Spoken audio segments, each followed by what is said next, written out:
미국과 독일이 신중한 입장을 버리고 우크라이나에 탱크를 지원하기로 결정했습니다. 교착 상태인 우크라이나 동부 전선의 양상이 바뀔지 주목됩니다. 워싱턴에서 김수진 특파원입니다.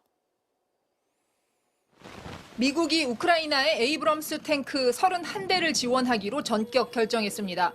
에이브럼스는 120mm 주포와 59경 기관총을 장착하고 최대 시속 67km로 주행이 가능한 세계 최고의 탱크로 평가받고 있습니다. It will enhance the Ukraine's capacity to defend its territory and achieve its strategic objectives.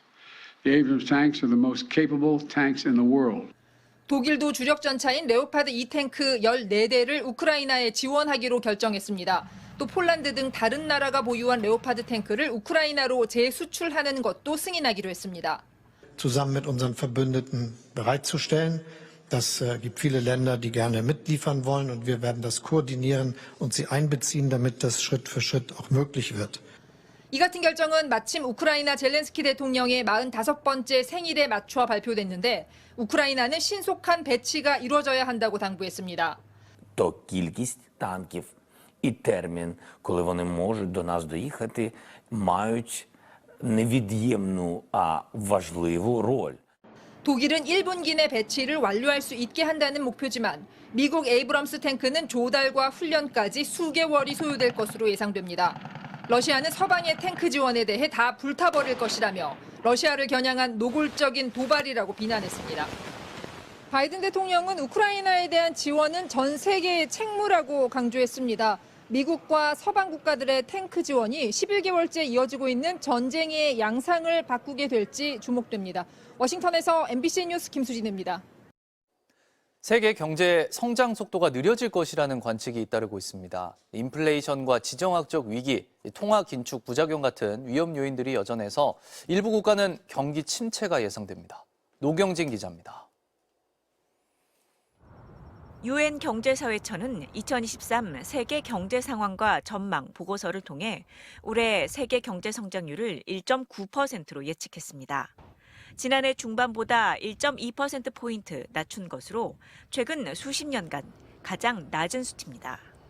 유엔은 코로나19 영향과 우크라이나 전쟁, 식량, 에너지 위기, 인플레이션과 급격한 금리 인상 등이 올해도 경제를 무겁게 짓눌러 단기적 경제 전망은 불확실하다고 밝혔습니다.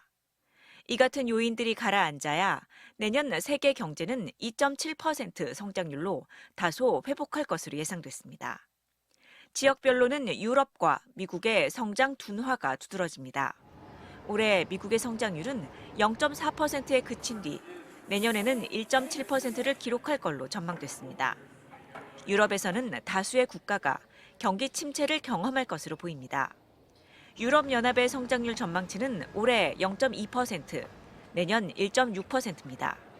특히 가계 지출이 크게 감소한 영국은 지난해 하반기부터 경기 침체가 시작됐으며 올해 GDP는 0.8% 감소해 마이너스 성장할 것으로 예측됐습니다.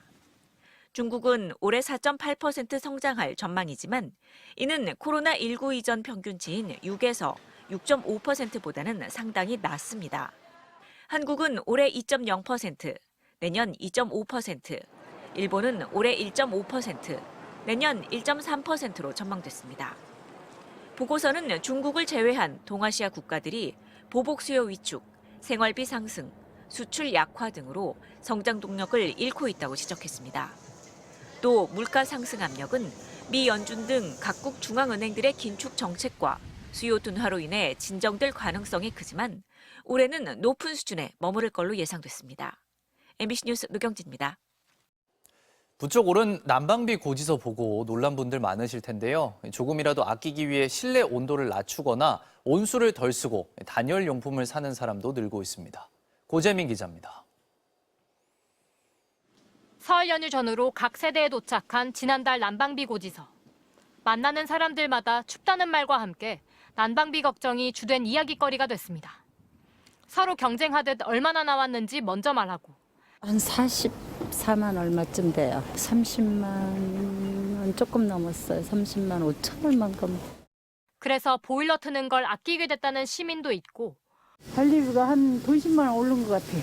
그러니까 춥게 살아. 그냥 막 옷도 껴입고. 보일러 안에 이제 한 번씩 이제 터질까 봐 그러고 날이 안 추우면 안 틀고 그래요. 올해 가장 혹독하게 춥다는 날이 왔지만 실내 온도 줄이기는 기본이 됐고 따뜻한 물 사용을 덜 하는 방법도 찾습니다. 저는 좀 저거가 많이 나와요. 온수비. 나이가 저도 한 60대니까 온수를 자꾸 써야지 이게 피가 좀 잘 될 것 같아서 그걸 즐겨서 하는데 이게 못할 것 같아요. 그것도.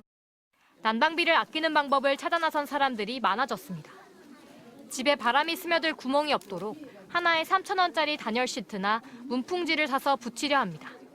올록볼록 하는 걸로 다 유리 창문을 그거 다 하고 문풍지로 다 막았어요. 아끼려고 집에서도 옷, 양말도 신고. 한 대형마트에서는 지난 한 주간 단열 시트나 문풍지 등 단열용품 매출이 지난해보다 17% 넘게 늘었습니다. 다음 달 고지서는 이달분이 반영됩니다. 이번 달은 지난 12월보다 더 추워서 보일러도 더 많이 틀었을 텐데 벌써부터 다음 달 난방비 고지서가 걱정됩니다. MBC 뉴스 고재민입니다. 나경원 전 의원이 국민의힘 당대표 선거 출마를 포기했습니다. 솔로몬 재판의 진짜 엄마 같은 심정이라고 말해 당을 위한 희생이라는 걸 강조했습니다. 하지만 당 안팎의 공격과 불출마 압박에 대한 불만은 감추지 않았습니다. 먼저 구민지 기자입니다. 나경원 전 의원은 불출마 선언 장소로 국민의힘 당사를 골랐습니다. 당을 위해 출마를 포기한다고 말했습니다. 우리 당의 분열과 혼란에 대한 국민적 우려를 막고 화합과 단결로 돌아올 수 있다면 저는 용감하게 내려놓겠습니다.